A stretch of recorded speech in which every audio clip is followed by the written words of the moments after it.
আজি আপোনালোকৰ লগত মই টিউটৰ ছাৰ বাইদেউসকলৰ বিষয়ে দুই একাৰে শ্বেয়াৰ কৰিম। আপোনালোকে নিশ্চয় স্ক্ৰীন ফটিকল কৰিছে। টিউটৰ ছাৰ বাইদেউসকলৰ সমস্যাখিনি লৈ এখন নিউজ পেপাৰৰ হেডলাইনত গুৰুত্বভাৱে প্ৰকাশ পাইছে আৰু সেইসকল শিক্ষক কৰ্মচাৰী সমস্যা সমাধান কৰিবৰ কাৰণে বাৰম্বাৰকৈ মাননীয় মুখ্যমন্ত্ৰী আৰু শিক্ষামন্ত্ৰীক তেখেতসকলে সাক্ষাৎ গ্ৰহণ কৰিছে, কিন্তু এতিয়ালৈকে সুফল পোৱা নাই। আৰু সেয়া তেখেতসকলৰ সমস্যাক লৈ মাননীয় মুখ্যমন্ত্ৰী শিক্ষামন্ত্ৰী বৰ্তমানলৈকে কোনো এটা চিন্তা কৰা নাই বা কোনো এটা সিদ্ধান্ত গ্ৰহণ কৰা নাই, আৰু সেইবাবে তেখেতসকলে দাবী উত্থাপন কৰিছে। আৰু তেখেতসকলে কি উত্থাপন কৰিছে সেই বিষয়ে আপোনালোকৰ লগত মই বিতংকৈ শ্বেয়াৰ কৰিম। আপোনালোকে স্কিপ নকৰি সকলোৱে আমাৰ ভিডিঅ'টো চাই থাকিব, আৰু এতিয়ালৈকে যদি আমাৰ চেনেলটো ছাবস্ক্ৰাইব কৰে কাইণ্ডলি ছাবস্ক্ৰাইব কৰি দিব। আৰু প্ৰতিগৰাকী টিউটৰ গুৰু আৰু অসমৰ জনসাধাৰণৰ অসমৰ দল সংগঠন আৰু বুদ্ধিজীৱীয়ে টিউটৰ ছাৰ বাইদেউসকলৰ সমস্যাৰ বিষয়ে যাতে নেকি অৱগত হয় আৰু টিউটৰ সমস্যাখিনি অসম চৰকাৰক সমাধান কৰাৰ এটা তেখেতসকলে মাতে সেই আপোনালোকৰ ওচৰত কামনা কৰিলো। আৰু নিশ্চয়কৈ আমাৰ টিউটৰ ছাৰ বাইদেউসকলে গুৰুত্ব সহকাৰে লৈ সেই ভিডিঅ'বিলাক শ্বেয়াৰ কৰিব আৰু নিজৰ সমস্যাৰ বিষয়ে নিজৰ কমেণ্ট বক্সত লিখিব বুলি আশা ৰাখিলো। নিশ্চয় আপোনালোকে স্ক্ৰীন ফটিকল কৰিছে। টিউটৰ ছাৰ বাইদেউসকলৰ একেবুৰি সমস্যাৰে জড়িত তেখেতসকলৰ যিখিনি সমস্যা, সেই সমস্যাখিনি তেখেতসকলে ইয়াত দাঙি ধৰিছে। ইয়াত কৈছে পানীত মিঠৈত পৰিণত চৰকাৰে দিয়া প্ৰতিশ্ৰুতি, পানীটোক মিঠৈলৈ পৰিণত কৰিছে এইখন চৰকাৰে, এই ধৰণৰ প্ৰতিশ্ৰুতি প্ৰদান কৰাৰ কথা তেখেতসকলে উল্লেখ কৰিছে। কাৰণ সেইখন চৰকাৰে যিটো প্ৰতিশ্ৰুতি প্ৰদান কৰে সেইটো পূৰণ কৰা নাই। টিউটৰ ছাৰ বাইদেউসকলৰ ক্ষেত্ৰত পানীত মিঠৈ পৰিণত চৰকাৰে দিয়া প্ৰতিশ্ৰুতি মানে নিশ্চয়কৈ আপোনালোকে ইয়াৰ অৰ্থ বুজিবলৈ পাইছে যে আমাৰ চৰকাৰে যি ধৰণৰ প্ৰতিশ্ৰুতি প্ৰদান কৰিছিলে সেইখিনি আপোনাৰ পানী মিঠৈ দিয়াৰ নিচিনাকৈ আমাৰ সেইসকল টিউটৰ ছাৰ বাইদেউসকলক প্ৰতিশ্ৰুতি দিছে বুলি তেখেতসকলে উল্লেখ কৰিছে। আপোনাৰ পানীকে আপোনাৰ মিঠৈ বুলি অসম চৰকাৰে আমাৰ সেই টিউটৰ ছাৰ বাইদেউসকলক প্ৰতিশ্ৰুতি প্ৰদান কৰিছে। ইয়াত কৈছে 360 টকাৰে নোজোৰে বেতন বৃদ্ধি আশা কৰি ৰৈ আছে টিউটৰসকল। মানে 360 টকাৰে তেখেতসকলৰ যিখিনি আপোনাৰ ভাৰীটুকি পায় দিন হাজিৰা চিষ্টেমত বা দিনৰ চিষ্টেমত তেখেতসকলে 360 টকা মাত্ৰ পায়। সেই 360 টকাৰ জৰিয়তে তেখেতসকলৰ পৰিয়াল নচলে বা তেখেতসকলৰ সামান্য এটা ভাৰীটুকি প্ৰদান কৰিছে, সেইখিনি নোজোৰে বুলি তেখেতসকলে দাবী উত্থাপন কৰিছে। আৰু বেতন বৃদ্ধি আশা কৰি ৰৈ আছে বুলি কৈছে আমাৰ টিউটৰ ছাৰ বাইদেউসকলে, যিহেতু মাননীয় মুখ্যমন্ত্ৰী নিজেই কৈছিলে 1 অক্টোবৰৰ পৰা টিউটৰ ছাৰ বাইদেউসকলৰ দৰমহা বৃদ্ধি হ'ব বুলি, কিন্তু আজিলৈকে বৃদ্ধি নহল। আৰু সেইবাবে তেখেতসকলে আশা কৰি আছে যে সেইসকল টিউটৰ কৰ্মচাৰীসকলৰ দৰমহা বৃদ্ধি হ'ব বুলি। ইয়াত কৈছে ৰাইজৰ হাজাৰ টিউটৰসকলে অক্টোবৰ মাহত দৰমহা বৃদ্ধি পাব বুলি আশা কৰিছিল যদিও মূলতঃ সেই আশাত চেঁচা পানী পৰিল।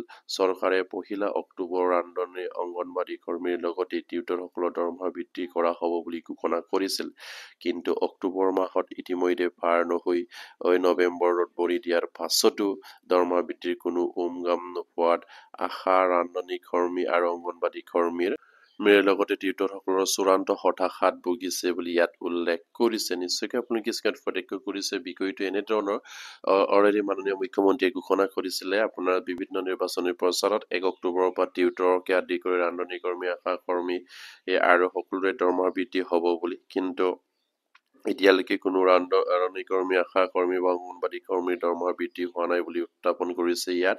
আৰু লগতে টিউটৰ ছাৰ বাইদেউসকলৰ কোনো এটা অৰ্ডাৰ আজিলৈকে অসম চৰকাৰে ওলাব পৰা নাই টিউটৰ ছাৰ বাইদেউসকলৰ দৰমহাৰ বৃদ্ধিক লৈ, আৰু সেইবাবে তেখেতসকলে চূড়ান্ত হতাশাত ভুগিবলগীয়া কথা ইয়াত উল্লেখ কৰিছে।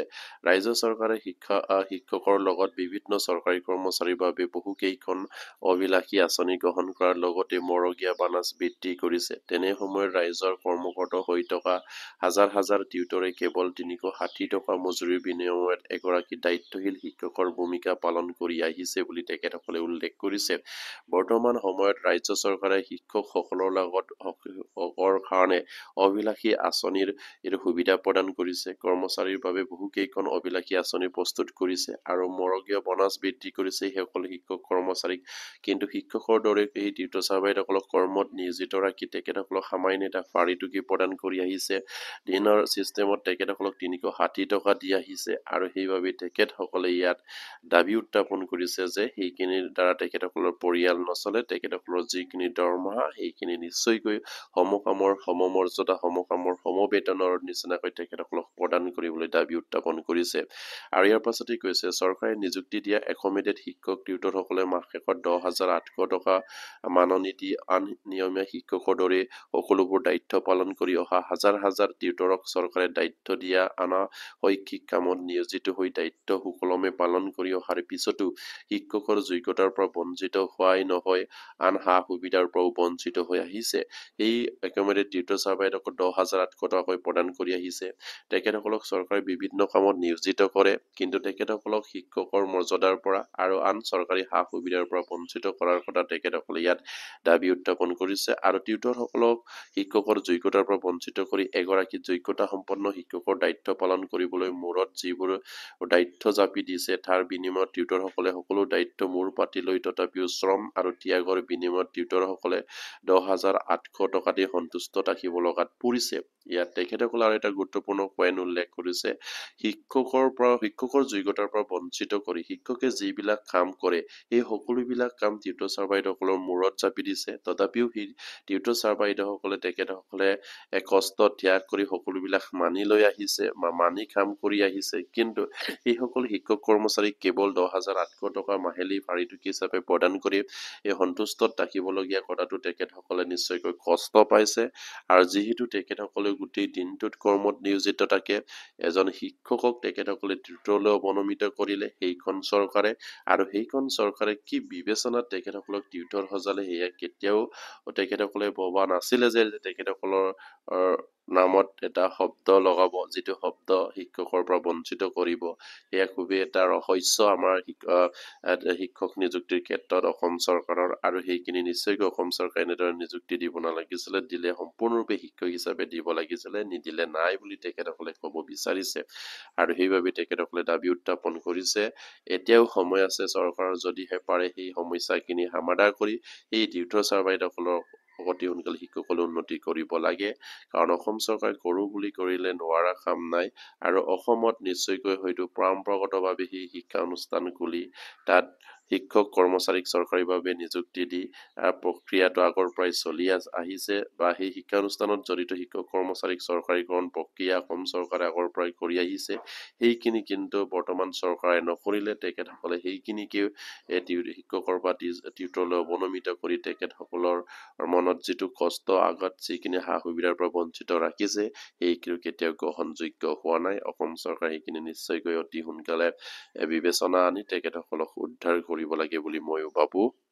আৰু ইয়াৰ পাছতে তেখেতসকলে উল্লেখ কৰিছে, সৰ্বশিক্ষা সমগ্ৰ শিক্ষাৰ আয়োজন কৰা প্ৰতিটো প্ৰশিক্ষণত টিউটৰসকলে জড়িত কৰি এগৰাকী পূৰ্ণাংগ শিক্ষকৰ দৰে দায়িত্ব জাপি দি টিউটৰসকলক যি মানসিক চাপেৰে শোষণ চলাই আহিছে, সেই সম্পৰ্কত প্ৰাথমিক শিক্ষক সন্মিলনীৰ ভূমিকা অত্যন্ত ৰহস্যজনকভাৱে মৌনতা অৱলম্বন কৰা পৰিলক্ষিত হৈছে বুলি তেখেতসকলে উল্লেখ কৰিছে। যিহেতু আপোনাৰ প্ৰাথমিক শিক্ষক সন্মিলনীৰ এই ভূমিকাও তেখেতসকলে ৰহস্যজনকভাৱে হয়তো মৌনতা অৱলম্বন কৰা পৰিলক্ষিত হোৱাৰ কথা ইয়াত উল্লেখ কৰিছে। কাৰণ তেখেতসকলে সমগ্ৰ শিক্ষা আয়োজন কৰা প্ৰতিটো প্ৰশিক্ষণত বা টিউটৰসকল জড়িত এগৰাকী পূৰ্ণাংগ শিক্ষকৰ দৰে তেখেতসকলক দায়িত্ব জাপি দি টিউটৰসকলক যি মানসিক চাপেৰে শোষণ চলাই আহিছে, সেই সম্পৰ্কত প্ৰাথমিক শিক্ষক সন্মিলনীৰ যিখিনি ভূমিকা, এইখিনি অত্যন্ত ৰহস্যজনক মৌনতা অৱলম্বন কৰাৰ পৰিলক্ষিত হৈছে বুলি আমাৰ টিউটৰ চাৰ্ভাইডসকলে ক'ব বিচাৰিছে। যিহেতু প্ৰাথমিক শিক্ষক সন্মিলনীও সেই টিউটৰ চাৰ্ভাইডসকলৰ প্ৰতি গুৰুত্ব সহকাৰে ল'ব লাগে,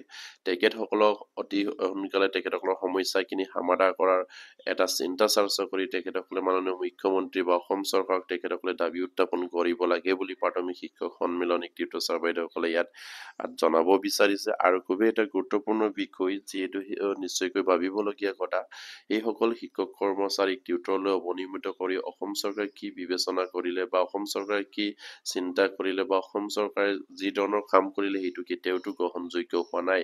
আৰু ইয়াৰ হয় নিশ্চয়কৈ আমাৰ প্ৰাথমিক শিক্ষক সন্মিলনীয়েও এষাৰ মাত মাতিব লাগে সেই টিউটৰ চাৰ্ভাইডসকলৰ সমস্যাক লৈ। আৰু অসম চৰকাৰে যি ধৰণে কাম কৰিলে সেইটো কেতিয়াও গ্ৰহণযোগ্য হোৱা নাই। তেখেতসকলে একোজন শিক্ষক কৰ্মচাৰী আছিল, তেখেতসকলক টিউটৰ সজাই যিখিনি সামান্য এটা পাৰিতোষিক প্ৰদান কৰি আহিছে।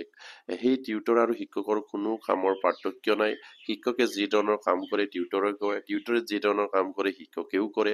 এই সকলোবিলাক কাম কৰাৰ পাছতো বা টিউটৰে যি ধৰণৰ চৰকাৰী কৰ্মচাৰী যিখিনি আপোনাৰ সা সুবিধা পাব লাগে সেইখিনি নাপায়, কিন্তু সেইসকল শিক্ষক কৰ্মচাৰীয়ে সুবিধা পায়।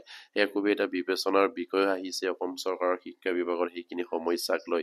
কাৰণ শিক্ষকৰ দৰে সকলো কাম কৰিবলৈ দিয়ে, কিন্তু দৰমহাৰ ক্ষেত্ৰত তাৰ ঠাই মোক ৰাখিছে সেয়া কি ধৰণৰ নীতি আপোনালোকে নিশ্চয় বিবেচনা কৰা উচিত বা চিন্তা কৰা উচিত শিক্ষকে হাজাৰ হাজাৰ ওপৰত দৰমহা পায় কিন্তু সেইসকল টিউটৰসকলে সামান্য এটা ফাৰিটুকি পায় যিখিনি ফাৰিটুকি তেখেতসকলৰ হয়তো আপোনাৰ গড় চলাটো অসুবিধাই নিজৰ হয়তো স্কুল যোৱা খা খৰচতো অসুবিধা আহি পৰে সেইখিনি অসম চৰকাৰ অন্তত বিবেচনা কৰি আনিব লাগে আৰু সেইসকল শিক্ষক কৰ্মচাৰীৰ সমস্যাখিনি অতি সোনকালে সমাধান কৰাৰ এটা চেষ্টা কৰিব লাগে বা উপায় উলিয়াব লাগে বুলি আমাৰ ফালৰ পৰা মাননীয় মুখ্যমন্ত্ৰী শিক্ষামন্ত্ৰীলৈ অনুৰোধ থাকিল আৰু প্ৰতিগৰাকী এই টিউটৰৰ জড়িত শিক্ষক সেইবিলাক খবৰ পাই আপোনালোকে শ্বেয়াৰ কৰি দিব আৰু এতিয়ালৈকে যদি আমাৰ চেনেলটো ছাবস্ক্ৰাইব কৰা নাই কেনে ছাবস্ক্ৰাইব কৰিব বুলি আশা ৰাখিলো নমস্কাৰ জয় আইকম